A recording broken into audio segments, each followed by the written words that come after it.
Good morning students, कैसे हो। आज हम नया टॉपिक करेंगे बेटे, इलेक्ट्रोकेमिकल सेल्स। इलेक्ट्रोलाइटिक सेल्स आप पढ़ चुके हो। इलेक्ट्रोकेमिकल सेल्स अब हमारे बचे में हैं, इनको फिनिश करना है। इलेक्ट्रोकेमिकल सेल्स, दो cells the device which convert chemical energy into electrical energy. ये कौन से सेल होते हैं?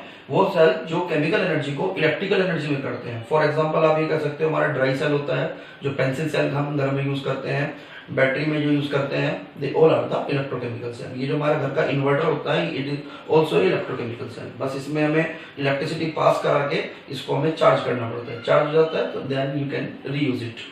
Okay, for example Daniell cell, इसका 2-3 एग्जाम्पल है। इसके 2-3 नाम कह सकते हो आप हैं। डेनियल सेल भी बोल सकते हैं, गैल्वेनिक सेल भी, और वोल्टाइक सेल भी। वोल्टा एक साइंटिस्ट का नाम था, उन्होंने अपने नेम से इसको डिस्कवर किया था, therefore it is also called as the voltaic cell. Clear? In this cell, zinc rod is dipped in the ZnSO4 solution. Zinc rod ली हमने, ZnSO4 solution में dip की, 1 molarity concentration है। Similarly, copper rod is dipped in the copper sulfate solution having 1 molarity, and these two solutions are connected through the salt bridge, which is an inverted U-shaped tube, glass tube होती है, inverted U-shape की होती है, और उसमें कुछ हम electrolyte fill करके रखते हैं, like KCl, NH4Cl, NH4NO3, which is an inert electrolyte in agar-agar or gelatin solution, so that it is converted into the same, you can say semi-solid paste, क्योंकि आपने इसको inverted position में लगाना है, chemical आपका गिरना नहीं चाहिए, therefore it should be in the semi-solid. Clear? These two rods are connected through the connecting wires having voltmeter. Voltmeter आपको voltage provide करेगा, बताएगा कितनी वोल्टेज यहाँ पर यूज हो रही है। In this cell, right side means copper electrode behaves as a cathode and behaves as a positive terminal, while the left portion, left electrode, zinc rod, behaves as a anode and terminal behaves as a negative terminal. Is that clear? इस cell में हम generally उसको बोलते हैं anode, जिसपे metal का oxidation होता है। In this cell, left portion, zinc metal is oxidised. Zinc metal is oxidised to the Zn+2 ion by in this cell, zinc metal is oxidized into the zinc ions by losing 2 electrons, while the at right side, you can say at cathode, copper ions are gaining these 2 electrons and converted into copper metal. इसमें electrode में आप कह सकते हो left side में हमेशा oxidation हो रहा है, राइट साइड में रिडक्शन हो रहा है। जिसपे ऑक्सीडेशन हो रहा है वो बैटरी का एनोड होता है, जिसपे रिडक्शन होता है वो बैटरी का कैथोड होता है। क्लियर? इलेक्ट्रॉन्स आपको यहाँ से वहां कैसे पहुंचे? इलेक्ट्रॉन्स की डायरेक्शन आप देखिए इधर से इधर होती है।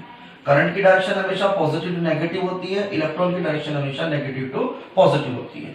करंट प्लस से माइनस की तरफ चल रही है, इधर की तरफ, देयरफॉर ये पॉजिटिव हो गया, ये नेगेटिव।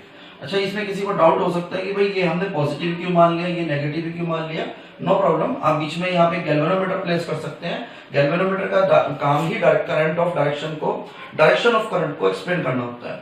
ठीक, वो डायरेक्शन बता देगा, डायरेक्शन इस साइड है, इट मींस ये आपका पॉजिटिव है, ये आपका नेगेटिव है। करंट की डायरेक्शन ये हो गई एंड इलेक्ट्रॉन्स की डायरेक्शन नेगेटिव टू पॉजिटिव होगी। जिंक मेटल लूज करेगी इलेक्ट्रॉन और वो कॉपर आयन गेन करके रिड्यूस हो जाएंगे। Clear?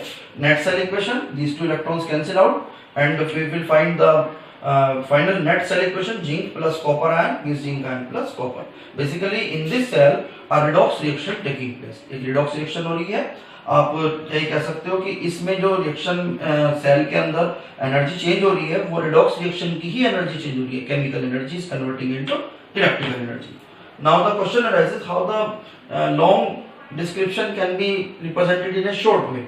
Therefore, this is represented by the cell representation. हम इतने सारे को एक शॉर्ट में भी रिप्रेजेंटेशन कर सकते हैं। जिंक ऑब्लिक जिंक का लेफ्ट साइड हमें वो रिप्रेजेंट करना होता है जो लेफ्ट साइड हो रहा है, मींस ऑक्सीडेशन हो रहा है। राइट साइड हमें वो दिखाना है जो राइट वाले इलेक्ट्रोड पे हो रहा है, मींस रिडक्शन आपका हो रहा है। Clear? Zinc metal is converting into zinc ion and copper ion is converting into copper metal. Concentration of both electrolyte is 1m1m. Clear? Left portion behaves as anode while the right portion behaves as cathode. It is negative terminal, it is positive terminal. It is the oxidation half cell and it is the reduction half cell, because left side oxidation is taking place and right side is reduction is taking place. Clear? Parallel sign indicates the salt bridge. मैंने अभी आपको बताया salt bridge क्या होता है। It is an inverted glass tube, U-shaped tube होती है, which connect the both electrolyte, you can say, and it having the some inert electrolyte like KCl, NH4Cl, NH4NO3 in gelatin or agar-agar solution, so that it is converted into semi-solid paste. Clear? Now the question arises, what is the function of salt bridge? So function of salt bridge is that number one, it maintains the electrical neutrality. एक तो neutrality को maintain करता है. Number two, it allows the current flow in the circuit. Yeah, you can say that it completes the circuit so that the current can flow. देखिए इसमें current जब तक flow नहीं हो सकती जब तक ये सर्किट पूरा नहीं हो रहा है. आपको पता ही है फिजिक्स में आपने पढ़ाई होगा, जब तक सर्किट कंप्लीट नहीं है जब तक कोई करंट फ्लो नहीं होती. दूसरा मेन फंक्शन इसका होता है न्यूट्रलिटी वाला, जो हमने अभी बताया. ये न्यूट्रलिटी को मेंटेन करता है. लेफ्ट पोर्शन में जिंक मेटल जिंक आयंस में चेंज हो रही है और राइट साइड में copper metals copper ions copper metal में चेंज हो रहे हैं. Zinc metal will dissolve.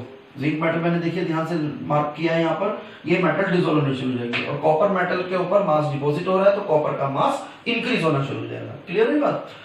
अब इस केस में जिंक आयन बढ़ रहे हैं, इस केस में सल्फेट आयन बढ़ रहे हैं, तो धीरे धीरे चार्ज इंक्रीज हो सकता है. उसको न्यूट्रल करने के लिए ऑटोमेटिकली KCl डिसोशिएट होता है और यहाँ से Cl प्रोवाइड हो जाएगा, यहाँ से K positive.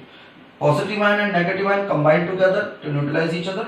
Sulfate ion and K ions combine with each other to neutralize. Therefore, neutrality is also maintained. Third function of salt bridge is that it prevents the electrolyte mixing of electrolyte. You can say from one part to the other. इसके ions उधर जा रहे हैं लेकिन वो mixing होने से रोक रहा है दोनों चीजों को. Otherwise, ions की mixing भी हो सकती थी, electrolytes की mixing हो सकती थी. Clear? Next is the EMF of the cell. अच्छा एक चीज और, इसके याद रखने के हमारे पास एक ट्रिक है, आप इसे ट्रिक से याद रखेंगे बहुत अच्छा याद रहेगा आपको. It is the long. L means left, O means oxidation, A means anode, N means negative. Left पे हमेशा ऑक्सीडेशन होता है, यहाँ देख लीजिए चाहे यहाँ देख लीजिए. O मींस ऑक्सीडेशन, लेफ्ट पे जब भी होगा तो ऑक्सीडेशन होगा, उसे हम बैटरी का एनोड कहते हैं. ये एनोड मैंने लिखा है यहाँ पर भी, यहाँ पर भी. And it is the negative terminal of the cell. ये याद रख लीजिए, राइट साइड में सब कुछ उल्टा हो जाएगा. राइट पे रिडक्शन होगा, वो बैटरी का कैथोड होगा और बैटरी का पॉजिटिव टर्मिनल होगा. इसको यदि आप रखेंगे रिप्रेजेंटेशन में, कभी भी आपको कैथोड एनोड का डाउट नहीं होगा.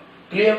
एक और बात, इस सेल में एनोड आपका नेगेटिव होता है, कैथोड आपका पॉजिटिव होता है, जबकि हमारा इलेक्ट्रोलिटिक सेल में एनोड आपका पॉजिटिव होता था, कैथोड आपका नेगेटिव होता है. ध्यान रखना है, वहां पर आपने इलेक्ट्रिसिटी प्रोवाइड कर रहे होते हो लेकिन यहाँ पर इलेक्ट्रिसिटी जनरेट हो रही है. ये भी डिफरेंस है दोनों में.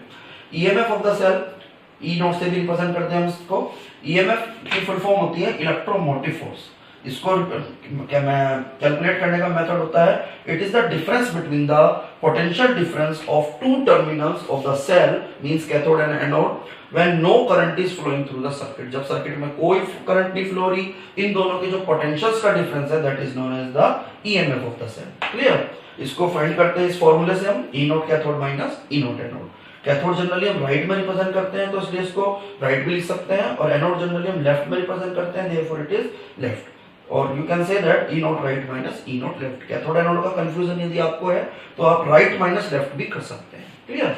एक now I am taking an example, zinc oblique zinc ion, salt bridge, copper ion oblique copper. ये इसी का रिप्रेजेंटेशन है, डेनियल सेल ही है, मैंने इसको रिप्रेजेंट कर लिया दोबारा से. ई नोट वैल्यू सपोज मुझे इलेक्ट्रोड की पता है, जिंक इलेक्ट्रोड की माइनस 0.76 है और कॉपर की 0.34 वोल्ट है. तो मैं ईएमएफ कैसे कैलकुलेट करूंगा, ई naught cathode minus E naught anode. Cathode की वैल्यू 0.34 थी, एनोड की वैल्यू माइनस 0.76 थी. टोटल वैल्यू का डिफरेंस आ जाएगा 81.10 वोल्ट. ये पॉजिटिव वैल्यू आ रही है तो ये स्पॉन्टेनियस रिएक्शन है. कभी भी ध्यान रखना है, जब भी कभी ईएमएफ सेल का पॉजिटिव आता है तो रिएक्शन स्पॉन्टेनियस होती है. अब नेक्स्ट टॉपिक हमारा आता है reversibility of a Daniell cell. एक ये जो हमारा डेनियल सेल है किस कंडीशन में रिवर्स हो सकता है, हो भी सकता है या नहीं. नंबर 1 मैंने फर्स्ट कंडीशन बताई, E external less than 1.1 volt. मैं इसी बैटरी के ऊपर अपनी एक इस सेल के ऊपर अपनी एक बैटरी प्लेस कर देता हूं जिसका पोटेंशियल 1.1 वोल्ट से कम रखना है, क्योंकि हमारा ये 1.1 आया. तो उस कंडीशन में क्या होगा, electron flows from the zinc rod to the copper rod. जैसे जिंक से कॉपर की तरफ आ रहे थे वहीं आते रहेंगे. करंट की डायरेक्शन कॉपर से जिंक थी, करंट ऐसे जा रही थी तो ऐसे ही जाती रहेगी. थर्ड, जिंक डिसॉल्व हो रही थी यहाँ पर और कॉपर डिपॉजिट हो रही थी, दोनों काम ऐसे होते रहेंगे. Clear? Second condition, if the E external is greater than 1.1 volt, suppose मैंने 2 वोल्ट की बैटरी लगा दी यहाँ पर, 3 वोल्ट लगा दिया, what will happen? अब सब कुछ रिवर्स हो जाएगा. Electron flows copper rod to the zinc rod. Electron जो पहले उधर से इधर आ रहे थे अब ये उल्टा हो जाएगा, इधर से उधर जाना शुरू हो जाएंगे. अब ये आउटर एक्सटर्नल पोटेंशियल के हिसाब से चलेगा. करंट की डायरेक्शन रिवर्स हो जाएगी, जिंक रोड से कॉपर रोड हो जाएगा, जिंक डिसोल्व होना शुरू हो जाएगा एनोड पे, और सॉरी कॉपर जिंक डिसोल्व होना शुरू हो जाएगा और जिंक आपका डिपॉजिट होना शुरू हो जाएगा। मींस आप ये कह सकते हो कैथोड और एनोड दोनों ही उल्टे हो गए, रिवर्स हो गए in the presence of the external voltage which is greater than 1.1 volt. Third condition, if E external is 1.1 volt, यदि आपने जो वोल्टेज लगाई 1.1 के इक्वल है, no flow of the electron will takes place, कुछ नहीं होगा, जो करंट फ्लो हो रही थी या जो इलेक्ट्रॉन्स फ्लो होते हैं they will stop, no flow of electron and no chemical reaction, कोई केमिकल रिएक्शन भी नहीं होगी। अब यहां से कुछ हमारे पॉइंट्स बनते हैं, उनको याद रखना है आपने। Number 1, always reduction potential is used, कभी भी जब यहाँ पर पोटेंशियल यूज करते हैं तो रिडक्शन पोटेंशियल यूज करते हैं, कभी कैथोड कभी एनोड कभी आपका रिडक्शन कभी ऑक्सीडेशन, ऐसा नहीं करना, इसलिए हम सिर्फ एक फिक्स रखते हैं। Number 2, electrode with the more value of E naught is taken as cathode, वो इलेक्ट्रोड जिसकी ई नॉट वैल्यू ज्यादा है उसको हम कैथोड बनाते हैं। Third point, E reduction potential and oxidation potential of a metal are same but their sign are opposite. Suppose करो ये इसका रिडक्शन पोटेंशियल -0.76 था, मैं इसका ऑक्सीडेशन पोटेंशियल लिखता हूं तो बस ये वैल्यू में मुझे प्लस साइन लगा देना है। Clear? If any reaction is multiplied, then E naught value is never multiplied. जैसे हमने यहाँ दोनों रिएक्शंस को प्लस किया था, यहाँ इलेक्ट्रॉन सेम थे, आपको किसी रिएक्शन में मल्टीप्लाई करना पड़ जाए करो, नो प्रॉब्लम, लेकिन कभी भी E naught वैल्यू को मल्टीप्लाई नहीं करना है आपने। Clear? Fourth point, the electrode with the higher negative value of the reduction potential is better reducing agent and more reactive.